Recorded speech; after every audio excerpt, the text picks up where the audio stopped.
I consult a lot of big brands in the world, and I've come to understand the sneaky setting, which is allowing a lot of brands to be able to capture a lot of data, which has enabled them to maximize their results.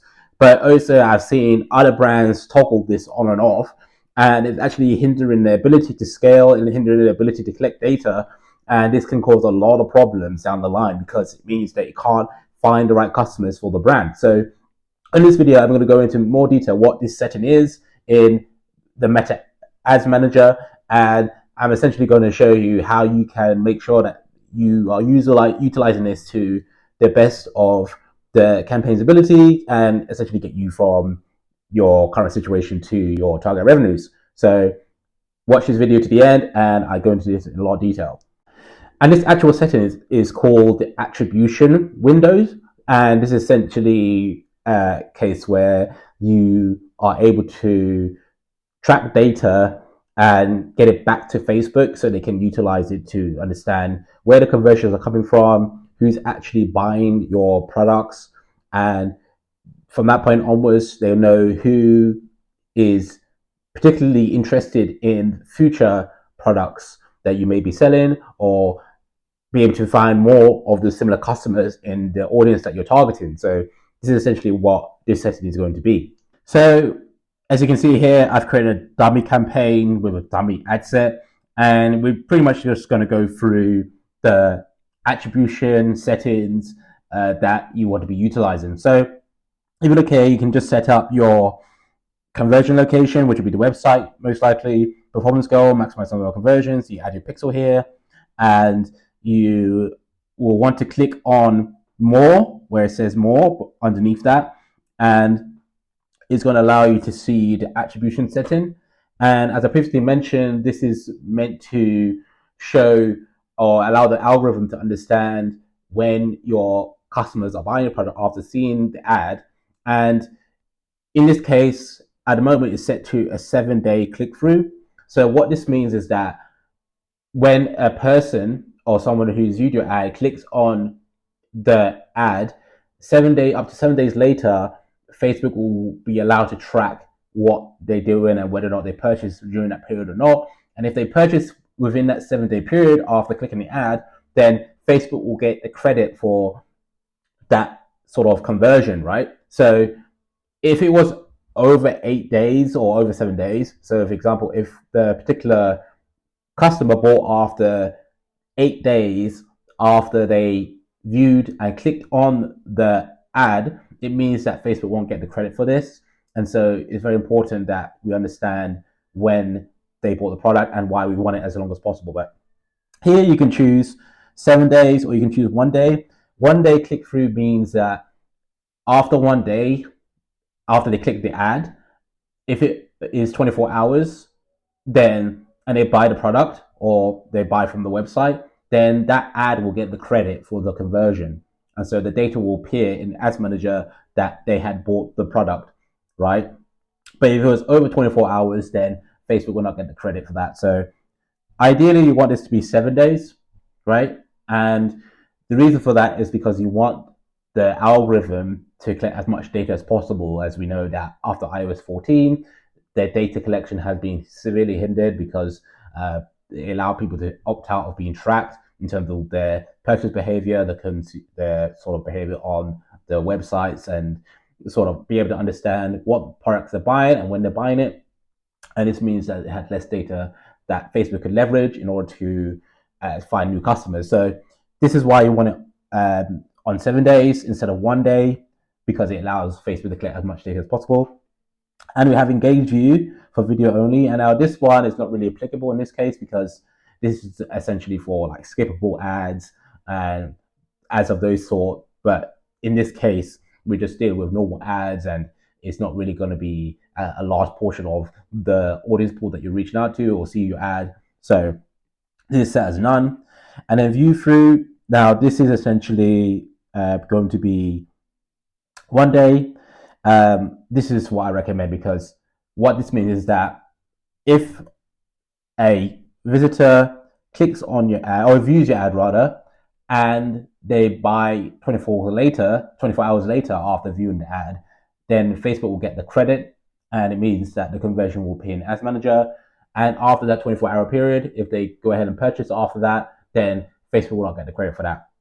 So very important that you have this at 1. If you have this at none, this means that Facebook will not track any conversions that occur even when the particular viewer viewed the ad and then went on to purchase. Facebook won't capture that data, and it means that it won't be able to optimize based on that. So it means you're giving it less data for it to optimize, and it means it will affect your results. So that's why I think it's best to have this at 1 day. It's important to note that with 1 day view through, that it can also mean that your potential customer or those that have viewed the ad may actually go to Google and buy from there. So it's important to have a brand search campaign there so they can capture those types of viewers of the ad, and they can go easily to your website via Google. And they may also go directly, so they may go ahead and type in the search bar or may have it bookmarked somewhere. So they may be able to get to the website within that 24-hour period and purchase, and Facebook will still get the credit. So that's why I believe you want it as 1 day. So 7 days click through, 1 day view through is what I recommend to all brands who are trying to maximize their conversions. And very important that you understand that it will allow you to capture as much data as possible and will give you the best ability to also retarget those people. And as we know, a lot of brands use Google Analytics in order to look at their data and analyze all the data that's coming in. And it's important to note that Google Analytics actually attributes the data a lot differently than it does to that Meta does.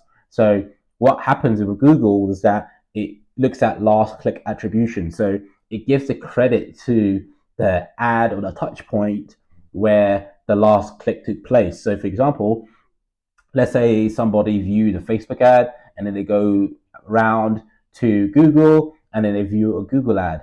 Well, what Google Analytics does is it gives credit to the Google ad instead of giving credit to the Facebook ad, which is what that customer saw first. And my philosophy behind this is that if the customer did not see that first ad, they would have not gone to Google in the first place and therefore would have not purchased. So that's why I believe that Facebook deserves a credit, or the first touch point deserves a good amount of credit for that as well. So, but Google Analytics doesn't take that into account. So if you believe, or if you see that Facebook seems to be over-reporting, it's not actually the case. What's actually happening is that it's taking credit for the first touch point, especially if you're running a prospecting campaign, which is a cold campaign to those who have never heard of the brand before. And what those customers go ahead and do is they go to your Google and they may purchase from there, or they may go other places as well, and they may just end up purchasing from Google. But Google Analytics then goes ahead and gives the sort of credit to Google. But I believe that this is not the best approach, especially when you want to scale, because what happens is if Facebook doesn't have the sort of credit, it means that every time somebody views an ad, they're not going to go ahead and buy from Facebook. They end up buying from Google, which means that they're not going to, the Facebook's not going to get the credit for that. So that's why I don't believe that it's pretty much the best approach to look at Google Analytics data instead of looking at metadata. But I do suggest looking at both, because both can be quite valuable in certain situations. But that's sort of like a different topic for a different day. Talking about a different topic, I wanted to quickly mention my consulting service and program where you can work with me one-on-one, where we can essentially go ahead and work on the brand together and make sure that you're reaching your target revenues, whether you're above 5K per month and you have a sizable budget. And then I can definitely help you with your creative, your operations, your marketing, your email marketing, so on and so forth, and essentially get you to your dream goals and revenues for your brand. Now, if you're interested in that, then DM me on Instagram and I'll see if you're a good fit. The link is in the description, and look forward to speaking to you. Now, depending on how long you've been running Meta ad campaigns for, you may have noticed that before iOS 14 and before that as well, that there was a 28-day attribution window, which meant that even if someone viewed the ad or clicked on an ad, they can look at the website or purchase within a 28-day window, and Facebook will get all the credit for that, which is very good at the time because they allowed for maximum data to be collected, which will be fed back into the machine learning that Meta algorithm leverages, and that meant it could scale the campaigns much better because it had more data to work with and find your ideal customers much more efficiently. But unfortunately, due to iOS 14, this meant that more and more data was being taken away because of people being able to opt out of tracking, and this led to more and more data not being able to be collected, and that's how he ended up with a lot of diminishing revenues and diminishing performance across all brands or most brands. And now we have to use 7-day click, 1-day view, and this is essentially the direction that pretty much we're going in, where we may have to keep going down in terms of the attribution windows because of the privacy and the cookies looking to be eliminated as well. So it's important to take that into account. And in the future, we will see that we're going to have to focus on maybe third-party tracking or some other tools in order to capture the data that we need to scale campaigns. But at the moment, it's still 7-day click, 1-day view, and that's still working very well for a lot of brands. And it doesn't mean you can't get amazing performance. It's also, you may also notice that you may be getting purchases from campaigns that may have been turned off. Now, why would this happen? This essentially happens because when you turn off this campaign, there is still more purchases coming in because you spent money on that campaign. People have viewed the ad, people have clicked on the ad, but it won't buy straight away because, as you know, the customer journey can be quite a long while depending on how expensive the product is or the nature of the product and how nurtured they are to begin with. But you'll find that after the campaign's been turned off, that they actually buy after. So you may be getting a 2x ROAS on that campaign when you turn it off, but in actuality, you're going to end up with 3x ROAS, let's say a week from now, 2 weeks from now. And the reason for that is because people have viewed the ad, but they didn't purchase then. They only purchased 2 weeks later, 3 weeks later, after the ad had been turned off because of the attribution window where they were allowed to get the credit. So the Meta algorithm was allowed to get a credit for purchases that happened after the ad was turned off. And actually, because it's a 7-day click through, it means that up to 7 days after the ad's been turned off, and if people purchase within that window, it means that Facebook will get the credit and you get actually an increase in conversions. So if you realize that with your campaigns when you turn it off and it's actually doing better than it had been previously, that's the main reason. Also, campaigns or Meta in general, are under-reporting. So what this means is that the campaigns that you may be running are not collecting enough data because there's still a lot of people who have opted out of tracking. So really, they're under-reported, means they're not capturing all of the purchases and the data it should be collecting. So this is why I recommend you leave it on at 7-day click, 1-day view, so you can keep on collecting that data that you need. Now that we talked about the attribution, now you have a very good understanding of the settings that you need to be implementing. This is what the big brands are implementing for on their campaigns, and you need to be copying that as well so you can get the best results, collect as much data as possible, and be able to scale your brand, in an effective way. And in this video, I go over how Facebook can be ranking your ads using a very unique optimization alongside its attribution setting.